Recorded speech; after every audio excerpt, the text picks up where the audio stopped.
the World Health Organization, to the United Nations, to Ukraine, to Israel, to even Russia. I mean, all you have to look is what the State Department sends the money out to. It's so crazy what we do.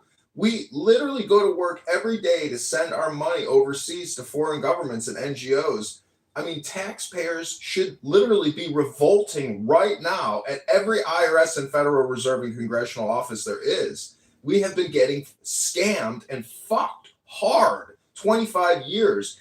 They sold out 50 years of your future. I mean, that's what they've done. Everybody should technically have a surplus at this point. Everybody should be born in this country with a $600,000 credit to go to college and have a down payment on a house. No, you're born into perpetual debt now in this country.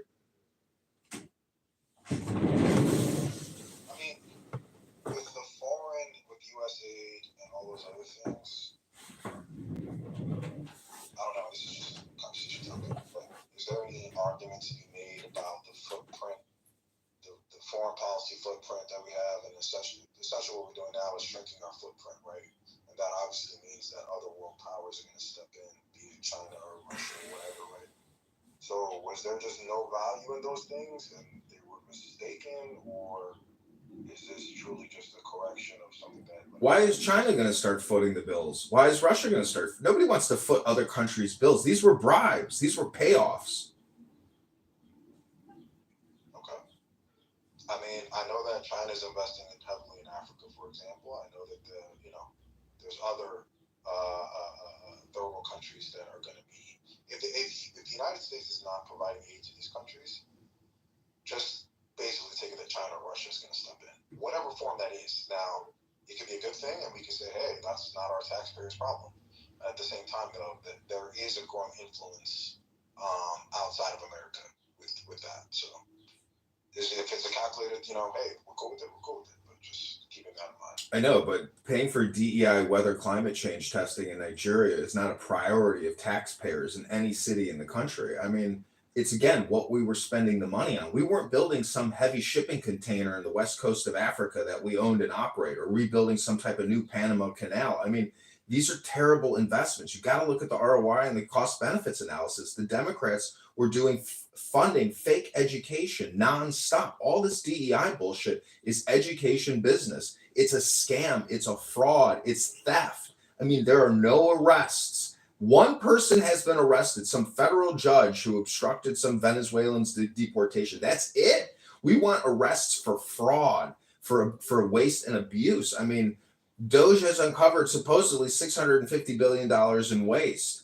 And losers were like, when are we going to get a Doge check?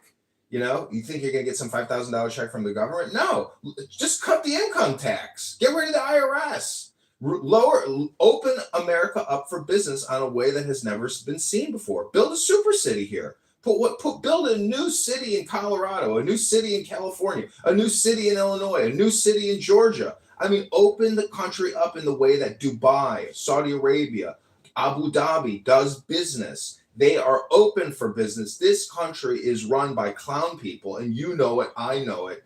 And every single time you see a congressperson on television quacking like a clown, I can't fucking believe that people keep voting for these people. So clearly it's some type of a psychological communication hypnosis, because basically all these Congress people, all they are is content creators. They are digital creation entrepreneurs. That's all they are. That's all they do. They're in the communications business. And we have to get wise to the fact that they're essentially nothing but lobbyists doing everything that Pfizer, Moderna, J&J, Google, Comcast, AT&T, Verizon tells them to do. They have millions of dollars in the bank. The leadership from the parties pass the money down to them, and whoever votes yes gets the money based on seniority and other special factors. So you have to vote the person.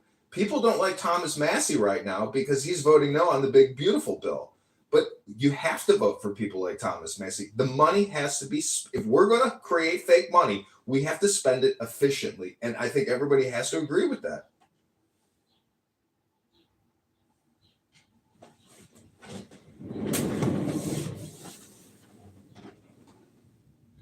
Well, if we're talking about spending, we listen, I mean, I guess you guys are aware of the credit downgrade that just happened, and the massive, what did they say, 20